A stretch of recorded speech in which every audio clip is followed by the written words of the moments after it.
Good morning. It's good to see everybody today. It's been a wild week, hasn't it? Tell you what, this time last week, we didn't know what this last week had in store. That's always true, but sometimes it's more impactful than others. And this last week was very impactful. You just never know what one day holds and another day is different from the other. So I want to welcome everybody here. If you're visiting here, I'm glad you're here and just want you to relax and enjoy fellowshipping with fellow Christians as you try to put away the stresses of the world and focus on God. It's a good spiritual uplift, I hope, and stay around a little bit for we can spend a little time with you and get to know you a little bit better. And so I was talking with Alan at Warehouse 4 as he was getting his songs ready together for today. I said, well, let's talk about the weather. Usually you talk about weather with people, but let's have a sermon about it a little bit. We talked in class this morning is how do you talk to people when they say or they ask, why does God allow things like this to happen? How many of you had discussions like that with someone this past week? A lot of us. And there's multiple good answers that you can give depending on the person that you're talking to. But I want us to think about some things. One, I tell you what, last Monday, I bet a lot of you were grilling out, weren't you, on Memorial Day? Life was great, right? You were celebrating, having some time with family, eating well, and life was good. It was great. Good time to fellowship, but you never could think about what was about to happen that night. My phone, I remember, it said about 30% chance of thunderstorms.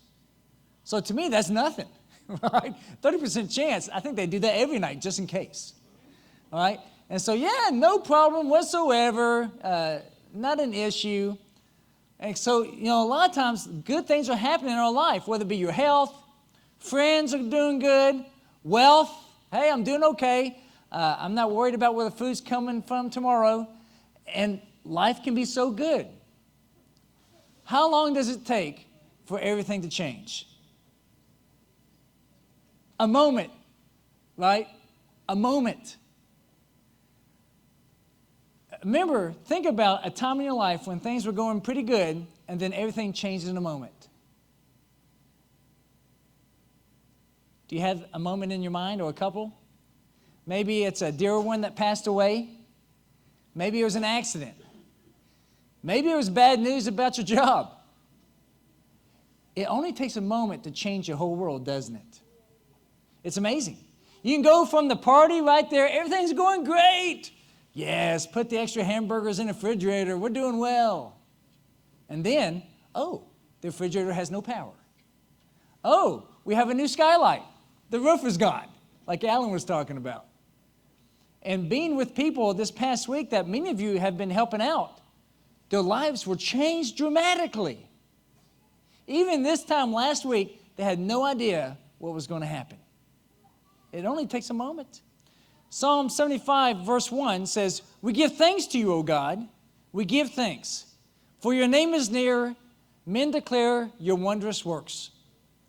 Give thanks to God for the good we have, right? It is so easy when everything's going good, we don't think about God. Because things are going so well. When you're feeling really good and you're healthy, do you go to the doctor to get checked out? I don't. I don't go see Gene when everything's going good. He says, well, why are you here? I just missed you. I just want to say hi. I don't do that. How many times do people, when everything's going good, they don't think about God? Right? God, I'm doing fine. I don't need you today. It's going to be all right. That's dangerous, isn't it? We need to give God thanks when things are going well. Now, this verse here in Psalm 75, does it say just give thanks to God when everything's going well? No. We think that this psalm was written when the Assyrians were coming strong and about to go against the Israelites. And then here's the psalmist saying, let's give thanks to God. I imagine some people knowing that the Assyrians were coming, and the guy says, let's give thanks to God. Give him a strange look. What? Do you know what's about to happen? Yes. we need to give thanks to God. When things are good, and definitely when things are bad, we need to thank God. Do you ever feel guilty when things are going good for you? I imagine some of you, your house wasn't touched, but there was a house close to you that was devastated. John and Lisa, they live in an area that was hit pretty bad. They have some damage, but Lisa was saying there was a house real close by, was really messed up. Big damage. Or, you hear about dangerous things happening in other countries, a war zone, and we don't have that worry here. Do you ever feel guilty that things are going so good? I know some people do. I don't. I am so thankful when things are going good. But what it does do for me is have that thankfulness in me that I want to help other people that aren't so fortunate. Don't you feel that within you as well? And I love the story that Barbara Gray shared during class this morning, and she had told me earlier as well, that after the tornadoes went by, everybody came out with the flashlights looking at each other. You okay? You okay? I tell you, it's bonding when you go through something together, isn't it? When you help each other out. Enjoy the good, because the good won't be here forever. Because bad is going to happen. Bad things are going to happen in your life. If everything's going good for you right now, and you think, you know what? I think we figured it out. It's going to be good for the rest of my life. Some of you are smiling and shaking your head, no. Right. You kind of set yourself up for a bigger fall if you think that, don't you? Because we need to give thanks always in the good and in the bad. When things are good, be sober. Know that it's not going to last forever, but enjoy it, because dangerous times will come. Notice this picture I chose here. This time last week, we were in the sunshine, and the storm that was coming was already coming. Isn't that wild to think about? Even though we're having a good time, the storm was already coming. It was already formed, and yet we didn't know. Storms come in our life. Some of you are going to have a storm in your life, different kind of storm, that's already forming, and you have no idea that's about to come. It's humbling. We're going to talk about that and more when I come back. All right, if you didn't guess already, this week is VBS week. We have some decorations. I thought about staying in here and just coming out like I'm at the Sands or something when it was my time to talk. But yes, VBS is starting tonight. We're going to have a kickoff with hamburgers and fixings at 5 o'clock today. And so if you have kids, if you didn't register yet, please let Erica know to show up a little early and register your kids. Tell your neighbors and your friends that they can still come. They can come anytime during the week. But it's going to be Sunday through Thursday from 6:30 to 8:30. But tonight at 5 as we cook and just have good fellowship together. It's a busy day. We also have kickoff for the children's library today. And so right after church, you can go over there and all the kids can start getting their books. And that's exciting. I know my kids look forward to that. And we brought a big bag to get our first 50 books. And it's just a great time. It's a great blessing. And I know the kids love it, really enjoy it. And something else, Mark just asked me if there was anybody here that still needs help. Raise your hand if you still don't have electricity. I'm curious. 1, 2, 3, 4, 5, about 6 of you. So if there's anything that you guys need, or if you know someone close to you that needs help, please see Mark and Laura. Their station, their home base there is at Northridge Church of Christ. We're using that right now. And so they're just doing a lot of good work. I know I've seen quite a few of you over there and seen pictures on Facebook of you there. So it must be true if I saw it on Facebook, right? And so I know you've been there and helping out, so thank you so much for all that you're doing. It's a team effort, I know. There's so much going on. Is that everything in my quick announcements? Was there anything else? I told someone to raise a hand if I forgot something. Okay, I think that's everything. And so just come and fellowship with us as we strive to love each other and reach out to our community, and it's just good times. Now, I know everybody's going to start going to the winds this summer as vacations are beginning. So just safe travels to all of you, and look forward to hearing. When you go to visit a church, when you go someplace else, see what they do that's really neat, and see if we need to do that because I don't get to visit churches on Sundays, very often. And so let me know, maybe bring a bulletin back, and I like to see that, and helps for us to have some ideas, for me to have some ideas for sure. So it's exciting times. Some of you may be looking around. When was the dismissal for Lighthouse Kids? This is the first Sunday we don't have Lighthouse Kids until beginning of September. So we still have some quiet bags back here, so you can go back there and get one, and the kids can color and do some things in there. So, okay, good. That was middle announcement sermon there. I usually don't do that much, but we just got a lot going on right now. So I tell you what, it's amazing how fast things can change. If you were like me, you heard that siren, right? You heard that siren, and a lot of times it goes, and then it stops. That's the thunderstorm one. But when it goes constant, then it's pretty bad, right? I think I started hearing it about 11 when it was really going off big, and it went off for over an hour. And it's really scary times a little bit there, knowing what to do. And so me and my family, we huddled in a little half bathroom there. That seemed to be the safest for us. And we could fit 5 people in there. I didn't know how big that place was. Oh, this is bigger than I thought. Half bathroom. And so get nice and close and tight there. And but praise God, nobody here is badly injured. Praise God, amen. Things are things. They come and go, but souls are so important. And I hope a lot of people are touched that they need to get in a good relationship with God. That's really the prayer. And that's what I want to focus on some today, right now. So this change in weather, look at that right there. There's 14 confirmed, and depending on who you talk to, I've heard as high as 21. But someone else told me 17, but I got this picture, 14 confirmed tornadoes in that one night. It's just amazing how they just kept coming, because usually you have a tornado warning. It lasts about 15 or 20 minutes. It's like, okay, whew. But they kept coming. And that's kind of a scary time, thinking, okay, kind of like Jonah, who messed up here? Who is God against? But it's a difficult time when they keep coming like that.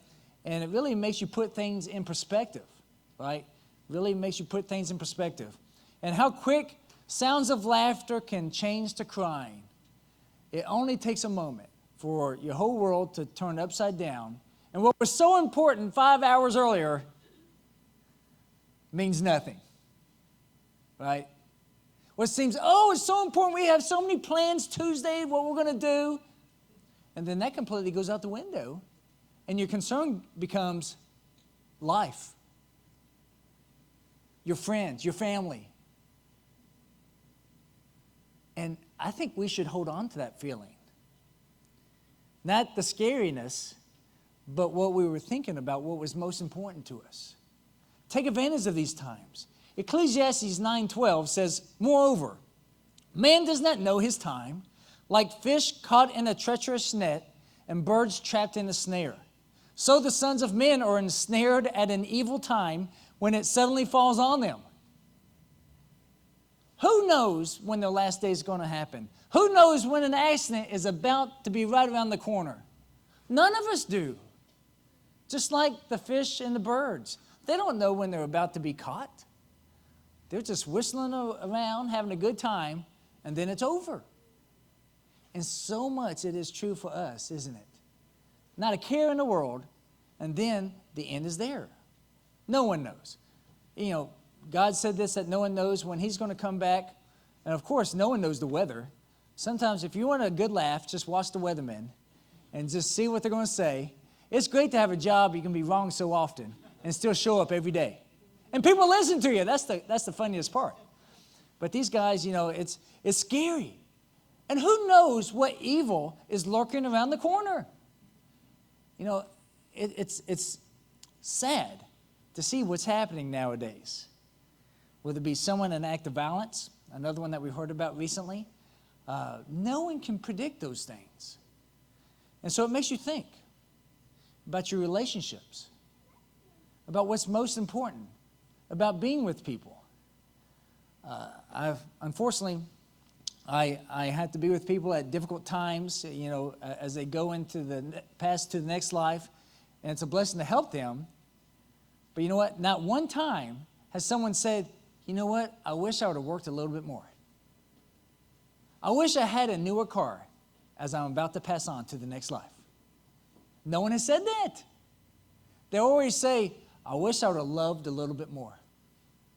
I wish I would have spoke a little bit more truth. I wish I could have done more for God. That's usually what people tell me, those kind of things. They're not worried about this life stuff, this earth, materialistic stuff, what they're wearing or what they're eating. It really helps to put things in perspective. And the big thing, we're not in control as much as we think. It's amazing to think that you're in your house, big, strong house. No one can tear it down, and it can be gone just like that, can't it? A wind. It's just amazing as you walk around and you see trees and what's happened to them. One of them, where the Thomases and Barbara Gray lives, looks like a tree that just blew up, And it's amazing how that is. And it's so humbling. But you know what? We all live in the same world. Whether you're a child of God or you're the worst person in the world, we all live here by the same laws. Matthew 5:45, we brought this up in class this morning. He causes his sun to rise on the evil and the good, and sends rain on the righteous and unrighteous. Now that may make you upset. Why should they get rain? God only send rain on my garden. Don't put rain on his garden. But he doesn't do that, does he? He sends the rain and the sun on everybody. Everybody is blessed in that same way. Why? Well, God is a good God. He wants everybody to feel his blessings and know what it's like to be cared for. And I've said it many times, and maybe this really struck true to you this past week. For those of us going to heaven, this is as close to hell as we get. But for those going to hell, this is as close to heaven as they get. And it's in those times of really fear of dying, it really hits home. Have you heard that term before, that there's no atheists in foxholes? Right? That in military time and war, you're in a foxhole, get protection, you hope, from artillery, and everybody's a believer in God then.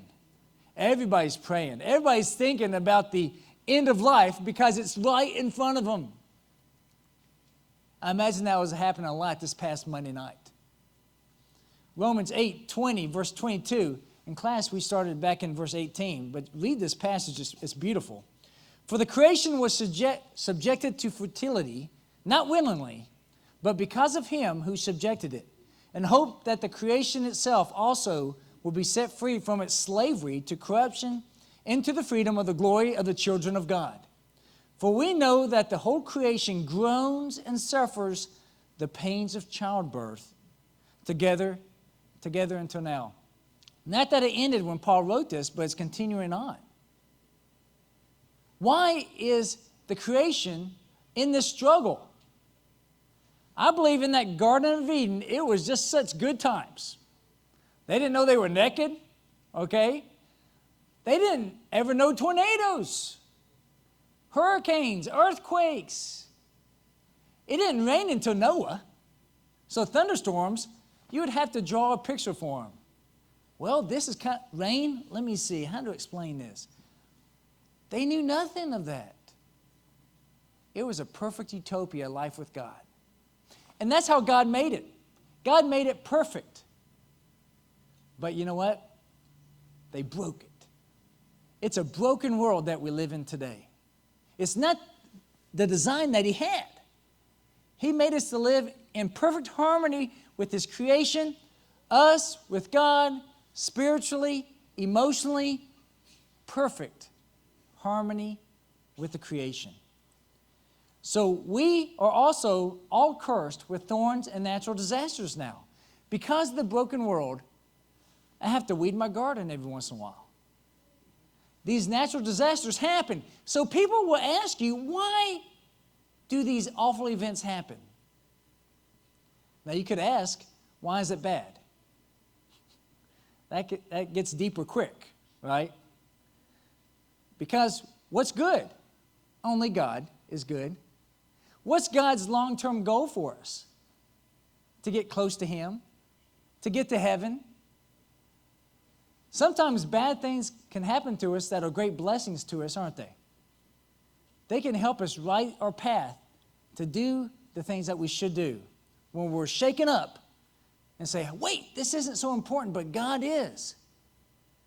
But this world's broken. When people ask, why does this happen? Tell them, this is not the way it's supposed to be. We broke it. And it happens so often. Here's a picture that Alan and Ben helped me have. This is a firehouse. Used to be a firehouse that Lundy and Beth owned there. And how many of you have driven by this place? All right, quite a few of you. And that's what it used to look like. Oh, nice picture. Look at it. It's got walls. It's nice. And then this is what happened afterwards. So if you haven't had a chance to go by it afterwards, look at that. Like Alan was talking about, he's got a sunroof now in his office. His office, front left with all the windows there, with this nice air conditioning unit right there. And now it doesn't have a roof. Look over there with that wall right there. See there, that nice straight wall? It's not there. You know, as you know, usually when they build firehouses, they build them really strong to be a safe place for the neighborhood to go to in times like this. And look what happened. It's gone. What if people would say, let's go to the firehouse. Come on. Not good. For one, the doors would have been locked. But yeah, it's taken away. So who can build themselves up strong enough, safe enough from natural disasters or from the evil of the world? No one. You know, we feel strong, don't we? I'm strong. I can lift a lot, do a lot of work. But aren't we so fragile? We're an insult away from having a bad day. We're that fragile of a people. People say, David, who put your outfit together? What? But I may think about that later. Now, something's so fragile like that. But look at this storm. It changes our life for quite a while. We're having to deal with these repercussions now. And this bothers so many people. People can be bothered a lot. Why did this happen? Why? Every time there's a big rain, people sometimes ask me, I thought God said there wasn't going to be a flood again. People struggle with these things. They do. And if one person voices it, then you know there's at least 10 or 15 others that are thinking it. People struggle with these things. How can a good God let this happen? No, God, why? Well, I'm thankful. I'm sure many prayed to God that hadn't prayed for a long time. I was at Barbara's house, and I had this conversation with quite a few people, but I was talking with a neighbor, and I brought that up. I said, do you think people were praying? And he said, well, me and my wife were praying, because it went right over their house. They heard it. It was snapping trees left and right. And when you're hearing that freight train, you don't know if you've got 10 years or 10 seconds. And you're praying to God. Why? Why are people praying in that time? Don't you know that we're engineered to call out to God? No matter how old you are, if your parents are still there, don't you think about talking to them in times of stress? And maybe even if they are past, you think, I wish mom and dad were still around. I would still like to talk to them, to comfort me. You don't outgrow that. Just like you never outgrow calling out to your spiritual father in times of stress. God, Dad, help. Look at me. Take care of me, my family. I can't do more than what I've done. That's strong, isn't it? We need to keep true to that, hold true to that. Even for us that are Christians, sometimes we can get sidetracked by all the silly things in this world.